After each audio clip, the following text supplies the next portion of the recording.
बेटा वासुदेव शरण अग्रवाल द्वारा लिखित आज हम राष्ट्र का स्वरूप नामक पाठ जो है उसको विस्तार से पढ़ेंगे। तो राष्ट्र के स्वरूप में वासुदेव शरण अग्रवाल ने 3 चीजों को अनिवार्य माना है। ठीक है, सबसे पहले क्या है? पृथ्वी, भूमि। क्यों इसको विशेष माना है? क्योंकि बिना भूमि के तो राष्ट्र का स्वरूप संभव है ही नहीं होगी भूमि तो हम कहाँ रहेंगे, मानव कहाँ होगा। तो यहाँ अग्रवाल जी का कहना है कि भूमि का निर्माण देवताओं ने किया है। भूमि पर बसने वाला जन और जन की संस्कृति, इन तीनों से ही मिलकर राष्ट्र के स्वरूप का निर्माण हुआ है। इन तीनों के ही सम्मिलन से राष्ट्र का स्वरूप बनता है। अब अग्रवाल जी का क्या कहना है कि भूमि का निर्माण देवताओं के द्वारा किया गया है और वह अनंत काल से है। अनंत काल मतलब कब से है इसकी किसी को कोई सही जानकारी नहीं है, बहुत पुराने समय से है। उसके भौतिक रूप, सौंदर्य और समृद्धि के प्रति सचेत होना हमारा आवश्यक कर्तव्य है। तो बेटा अग्रवाल जी क्या कह रहे हैं कि भूमि के प्रति उसकी सुंदरता को बनाए रखने के लिए, उसकी भूमि की जो समृद्धि है उसको बनाए रखने के लिए प्रत्येक मनुष्य का कर्तव्य है कि वह उसकी तरफ से सचेत रहे। सचेत रहे माने उसको नष्ट ना करें, बर्बाद ना करें, क्योंकि भूमि के पार्थिव स्वरूप के प्रति हम जितने अधिक जागृत होंगे उतनी ही हमारी राष्ट्रीयता बलवती होगी। अगर हम अपनी पृथ्वी के प्रति सचेत रहेंगे, जागृत रहेंगे। अब पृथ्वी के प्रति सचेत रहने से केवल भूमि को पकड़ के रखना नहीं है, उसके अंदर से जो जल निकलता है जिसको हम बहा देते हैं पाइप लगा के, उसको बर्बाद ना करें। उस अनाज के लिए जो खेतों से किसान परिश्रम से उत्पन्न करता है, लेकिन हम उसको सड़कों पे वेस्ट करके फेंक देते हैं। उस प्रकृति की सुंदरता के लिए जिसको हम जगह जगह पॉलीथीन डाल करके नष्ट कर देते हैं। ठीक है, तो भूमि की सुरक्षा के लिए हमें जो उपाय करने चाहिए वो करना है। गंदा ना करें उसको, मिट्टी का कटाव ना करें, जल को ना बर्बाद करें। इन सब चीजों से ही तो हम पृथ्वी का संरक्षण कर सकते हैं। पृथ्वी सच्चे आर्य अर्थों में समस्त राष्ट्रीय विचारधाराओं की जननी है। तो बेटा पृथ्वी क्या है? अनेक राष्ट्रधाराओं की जननी है। क्यों विचारधाराएं हैं राष्ट्रीय? क्योंकि बेटा हमारी भारत भूमि की पृथ्वी पर अनेकों धर्म, जाति, देश विदेश के लोग निवास करते हैं और निश्चित सी बात है कि जब अलग अलग धर्म, जाति और शहरों के लोग, देशों के लोग निवास करते तो उनकी संस्कृतियां भी हमें आपस में मिलने जुलने के लिए प्रेरित करती हैं, उनसे हम प्रभावित भी होते हैं। इसलिए अनेकों विचारधाराओं की जननी माना जाता है इस पृथ्वी को। जो राष्ट्रीयता पृथ्वी के साथ नहीं जुड़ी वह निर्मूल होती है। तो कह रहे हमारी जो राष्ट्रीयता, राष्ट्रप्रियता की भावना है, अगर वो पृथ्वी के साथ नहीं जुड़ी है, पृथ्वी के प्रति हम सचेत नहीं है, तो हमारी राष्ट्रीयता का कोई अर्थ नहीं है। राष्ट्रीयता की जड़ें जितनी गहरी होंगी, राष्ट्रीय भावों का अंकुर पल्लवित होगा। तो अग्रवाल जी क्या कह रहे हैं कि राष्ट्रीयता की जड़ें, हमारे अंदर राष्ट्र के प्रति जितना अधिक प्रेम होगा जितना ज़्यादा हम उसके गौरवपूर्ण अस्तित्व के लिए सचेत होंगे, उतनी ही हमारे देश में राष्ट्रीयता की भावना बलवती होगी, मजबूत होगी। हमारे अंदर ही नहीं, जन जन में राष्ट्रीयता की भावना मजबूत होगी। और निश्चित सी बात है कि राष्ट्रीयता का आधार जितना सशक्त होगा, ठीक है, उतनी ही ज़्यादा राष्ट्रीय भावनाएं हमारे अंदर जागृत होंगी। इसलिए पृथ्वी के भौतिक स्वरूप की आद्योपांत जानकारी प्राप्त करना, उसकी सुंदरता, उपयोगिता और महिमा को पहचानना आवश्यक धर्म है।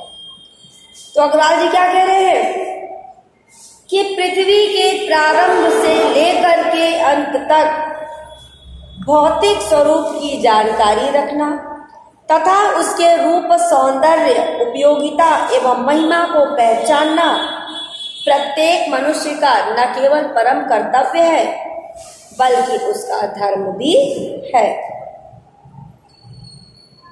इस कर्तव्य की पूर्ति सैकड़ों हजारों प्रकार से होनी चाहिए। इस कर्तव्य की पूर्ति कैसे होनी चाहिए? एन केन प्रकारेण, किसी भी प्रकार से, जिस किसी भी प्रकार से हम कर सकते उसी प्रकार से करनी चाहिए।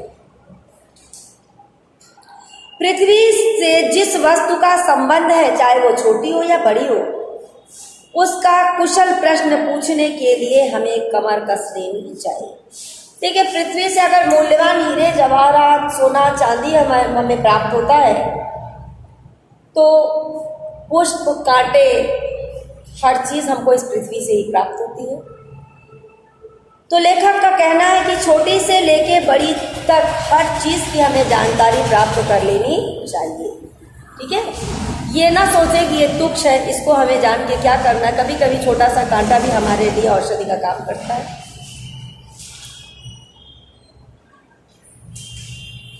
पृथ्वी का सांगोपांग अध्ययन जागरणशील राष्ट्र के लिए बहुत ही आनंद प्रद कर्तव्य माना जाता है। पृथ्वी का पूर्ण रूप से ज्ञान प्राप्त करना, पूर्ण रूप से उससे परिचित हो जाना वास्तव में मानव हृदय को प्रसन्नता प्रदान करता है। इसलिए हमें इसकी जानकारी करना, इसकी कुशलता जानना बहुत ही आवश्यक। गांव और नगरों में सैकड़ों केंद्रों में से इस प्रकार के अध्ययन का सूत्रपात होना आवश्यक। लेखक का कहना है कि केवल एक जगह नहीं, गांव, शहर, हर जगह इस चीज का प्रारंभ होना चाहिए कि प्रत्येक व्यक्ति राष्ट्र की सुरक्षा, राष्ट्र पृथ्वी की सुरक्षा के लिए सचेत रहे। उदाहरण के लिए, पृथ्वी की उपजाऊ शक्ति को बढ़ाने वाले मेघ जो प्रतिवर्ष समय पर आकर अपने अमृत जल से इसे सींचते हैं, हमारे परिधि के अंतर्गत आने चाहिए। अध्ययन परिधि माने अध्ययन के अंतर्गत, सीमाओं के अंतर्गत। तो कह रहे पृथ्वी को उपजाऊ बनाने की सबसे ज्यादा शक्ति अगर किसी चीज में है तो वो क्या है? वर्षा के जल में, जो बादलों से हमें प्राप्त होता है। तो हमें इसकी भी जानकारी प्राप्त करनी चाहिए। उन मेघ जलों से परिवर्धित प्रत्येक तृणलता और वनस्पति का सूक्ष्म परिचय प्राप्त करना हमारा कर्तव्य है। तो बेटा अग्रवाल जी क्या कह रहे हैं कि मेघ जल, वर्षा के जल से प्रत्येक तिनके में, लता में, वनस्पतियों में जो परिवर्तन आता है, कुछ चीजें उपजाऊ बन जाती हैं, कुछ चीजें सूख भी जाती हैं अत्यधिक वर्षा से। इन सभी चीजों की जानकारी हमें करना आवश्यक है।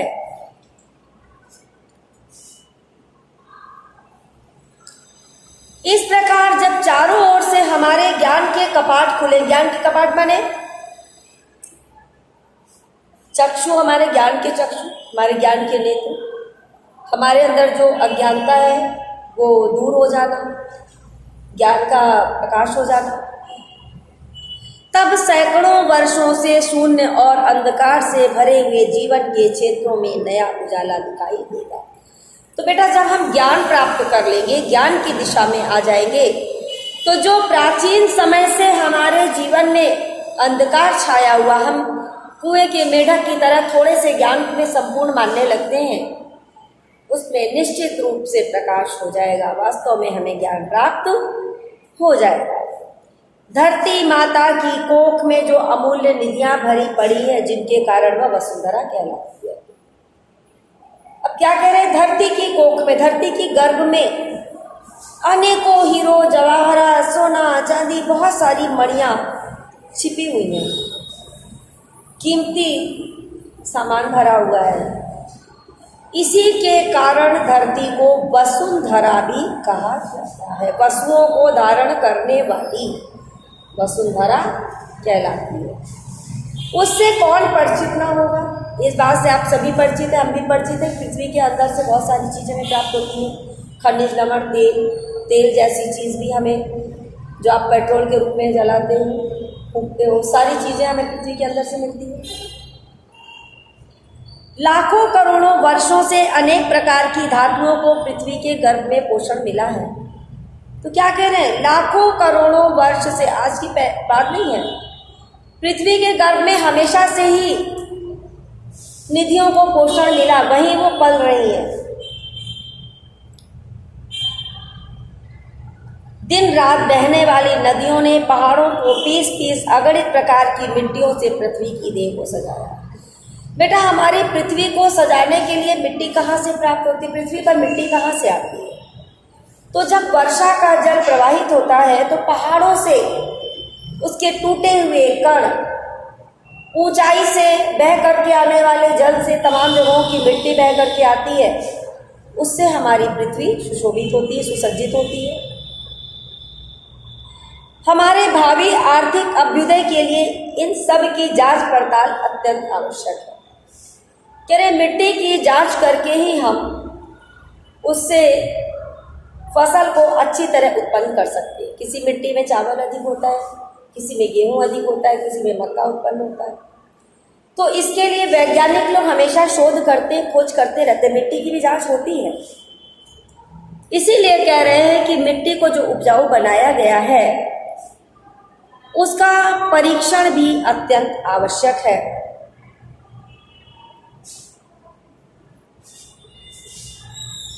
पृथ्वी की गोद में जन्म लेने वाले जड़ पत्थर कुशल शिल्पियों के संवारे जाने पर अत्यंत सौंदर्य का प्रतीक बन जाते हैं। बेटा पृथ्वी पर ही बड़े बड़े पत्थर, पाषाण तल हैं, जिन्हें कोई कुशल कारीगर अगर नक्काशी कर देता है, गढ़ देता है उसको सुंदर तरीके से, तो वो मूर्ति के रूप में सुसज्जित हो जाते हैं, बहुत ही सुंदर बन जाते हैं।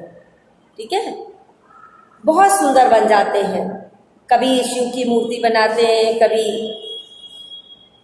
हनुमान की मूर्ति बनाते हैं, कभी किसी सौंदर्य की प्रतिमा बनाते हैं। तो कुशल शिल्पी, शिल्पकार कौन होते हैं? जो पत्थरों को शिल्पकार करते हैं, कटिंग करके सुंदरता प्रदान करते हैं। तो वो भी उस पत्थर को भी सुंदर बना देते हैं, और पत्थर भी इस पृथ्वी पर ही पाया जाता है। नाना भांति के अनगढ़ नग बिंद की नदियों के प्रवाह में सूर्य की धूप से चिलकते रहते। से चिलकते शब्द क्या देशज शब्द है? तो कह रहे नदियों में, विंध्य की जो नदियां हैं विंध्याचल की, अनेक प्रकार के नग उसमें हैं जो धूप पड़ने पर जल के साथ चमकते दिखाई देते हैं। उनको जब कोई चतुर कारीगर पहलदार कटाव पर लाते हैं तब उनके प्रत्येक घाट से नई शोभा और सुंदरता फूट पड़ती है, वे अनमोल हो जाते हैं। बेटा जो हमारे नदियों के घाट हैं उन पे जब सुंदरता से सीढ़ियाँ बन जाती हैं, उसमें कुछ सजावट हो जाती है, तो वो भी बहुत सुंदर लगने लगती हैं। वे जो नग निकलते हैं उनको भी कारीगर तराशते हैं और उन नगों की सुंदरता भी अत्यंत बढ़ जाती है, वे अनमोल हो जाते हैं। जब नग को गढ़ करके सुंदर रूप में तैयार करके अंगूठी में या किसी ज्वेलरी में सजा दिया जाता है तो उसकी कीमत बढ़ जाती है, वे बेशकीमती हो जाते हैं, अर्थात अमूल्य हो जाते हैं। देश के नर नारियों के रूप मंडल और सौंदर्य प्रसाधन में इन छोटे पत्थरों का भी सदा से कितना भाग रहा है, अतएव हमें उसका ज्ञान होना भी आवश्यक है। देखिए बेटा, नगों का सुंदरता के साथ बहुत गहरा संबंध है। स्त्रियां सुंदर आभूषणों को जब धारण करती हैं नग से जड़े हुए, तो उससे क्या होता है, उन नगों से उनकी सुंदरता बढ़ जाती है। छोटे पत्थरों का भी सदा से कितना भाग रहा है। कह रहे हैं कि छोटे छोटे जो पत्थर होते हैं उनको सौंदर्य प्रसाधन बनाने में प्रयोग किया जाता है, तो वो भी अपने आप में अमूल्य है, इसलिए हमें उनका भी ज्ञान होना चाहिए। पृथ्वी और आकाश के अंतराल में जो कुछ भी सामग्री भरी है, पृथ्वी के चारों ओर फैले हुए गंभीर सागर में जो जलचर एवं रत्नों की राशियां हैं, उन सब के प्रति चेतना और स्वागत के नए भाव राष्ट्र में फैलने चाहिए। राष्ट्र के नवयुवकों के हृदय में उन सब के प्रति जिज्ञासा की नई किरण जब तक नहीं फूटती, तब तक हम सोए हुए के समान हैं। तो क्या कह रहे हैं अग्रवाल जी कि पृथ्वी से आकाश के बीच में जितनी भी सामग्री है, जो भी वस्तुएं हैं, चाहे वो कीमती हो, चाहे वो कुछ सस्ते हो, चाहे वो भौतिक ज्ञान से संबंधित हो, चाहे आर्थिक हो, चाहे नैतिक हो, जो भी है, उन सभी के विषय में पूर्ण ज्ञान प्राप्त करने से हमारी राष्ट्रीयता मजबूत होती है। और जब तक हम ऐसा नहीं करेंगे तब तक हमारे राष्ट्र की राष्ट्रीयता मजबूत नहीं होगी। विज्ञान और उद्यम दोनों को मिलाकर राष्ट्र के भौतिक स्वरूप का एक नया ठाठ खड़ा करना है। तो लेखक क्या कह रहे हैं कि विज्ञान और उद्यम, विज्ञान, विशेष ज्ञान और परिश्रम, जब हम दोनों को मिला करके कार्य करेंगे तब हमारे राष्ट्र के भौतिक स्वरूप में एक नई क्रांति आ जाएगी, एक नया ठाठ माने एक नई उन्नति हो जाएगी। यह कार्य प्रसन्नता, उत्साह और अधिक परिश्रम के द्वारा नित्य आगे बढ़ाना चाहिए। इसमें निराश नहीं होना चाहिए, ना ही किसी दबाव में कार्य किया जाना चाहिए, ना थकने की जरूरत है।